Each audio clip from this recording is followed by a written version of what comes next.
Boa noite aos nossos telespectadores ligadinhos no programa Foco no Esporte.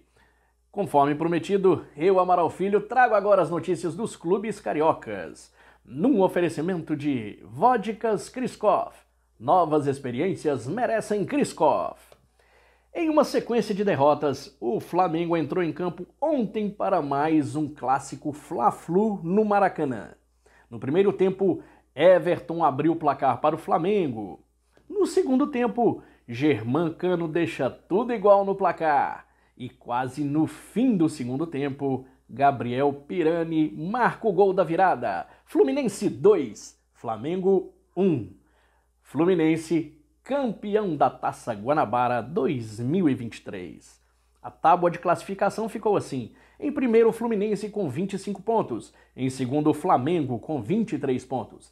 Em terceiro, Volta Redonda com 20 pontos. Em quarto, Vasco com 20 pontos e está jogando, hein? Está jogando hoje, tem bola rolando para o Vasco.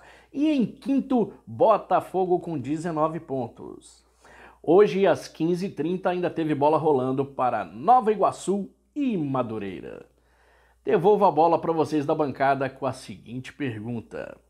O que acontece com o Flamengo? É problema do técnico? Devolvo a pergunta para vocês aí da bancada e vou ficando por aqui.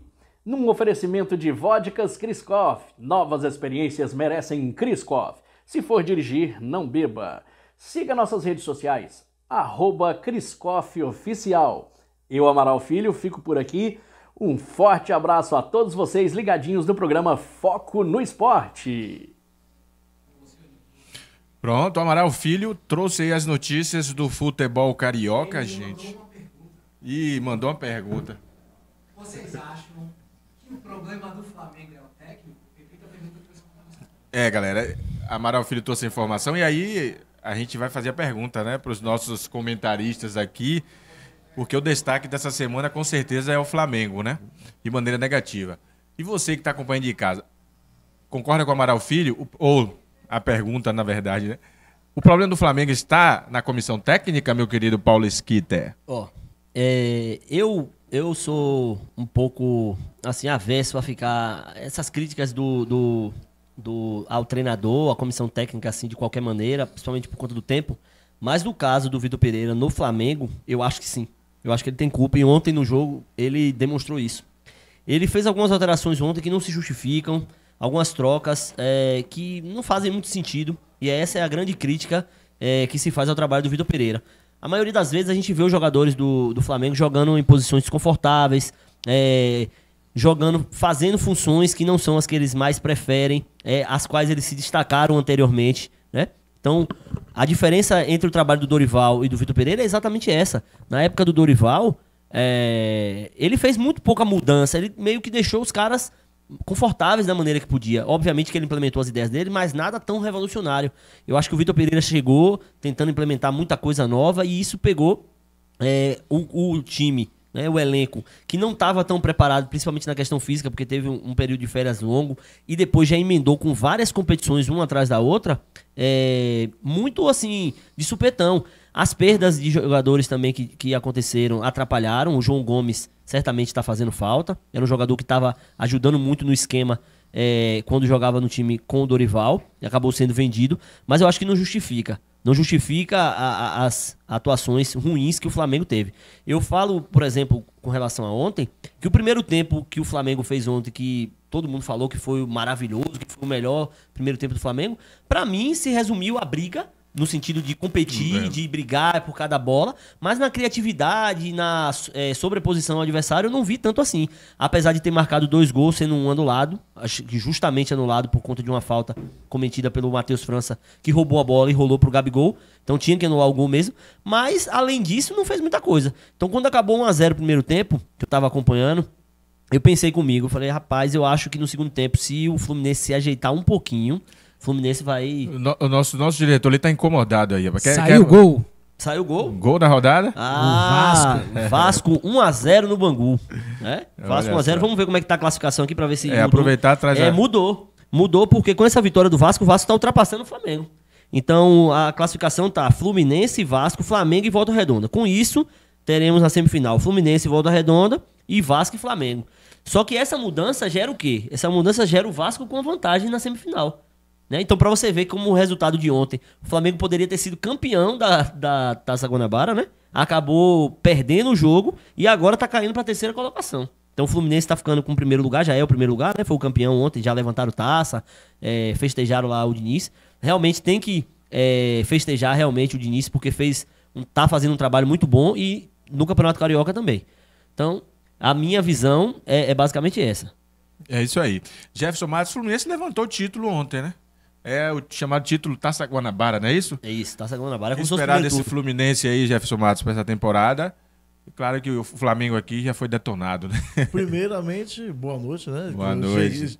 Estava vendo a entrevista da Cris e do Edilson aqui, fantástica entrevista, muito boa mesmo. Tá de parabéns o programa Foco no Esporte por dar esse espaço para outros esportes da cidade. E a Cris, a gente vê que a Cris vai ter muito sucesso na carreira dela.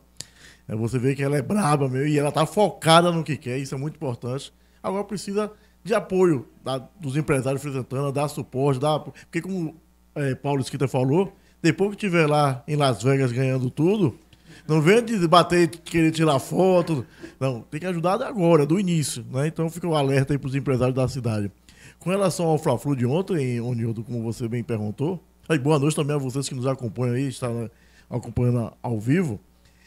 O Fluminense, no segundo tempo, ele conseguiu superar o Flamengo. Eu vou discordar um pouquinho do Paulo. No primeiro tempo, eu gostei do Flamengo, Paulo. Não, eu até gostei, mas eu achei que foi muito mais a briga. Pela primeira vez, eu vi o dedo do treinador. Ele mudou a equipe, tirou vários jogadores que você vê. Então você discorda também da crítica que o treinador está sendo culpa. culpado. Não, ele tem culpa de muitas coisas. Né? Principalmente as substituições que fez depois, no segundo tempo, ele acabou com o time. Ele começou bem, o time ele tirou Gabigol, né? Que muitos treinadores aí não tinham coragem. Você viu um Flamengo, assim, marcando a saída do Fluminense, pressionando com 5 jogadores lá na frente, e isso atrapalhou todo o esquema do Diniz.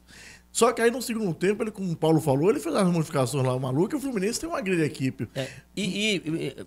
Desculpa, Jefferson, interessante esse ponto, porque por um lado o treinador do Flamengo atrapalhou e o Diniz fez uma mudança ali bem interessante. Tirou um zagueiro, botou o volante pra jogar de zagueiro, abriu o time, né? E aí foi pra cima do Flamengo mesmo. Tirou o Keno, que não tava bem na partida, né? Abriu o time, foi pra cima, aí o Flamengo se perdeu. Aí o treinador do Flamengo se perdeu. Só que o Fluminense tem uma grande equipe. Tem um jogador chamado Cano, que é fenomenal. Cano é um dos melhores jogadores do futebol brasileiro. Né? E desequilibra mesmo.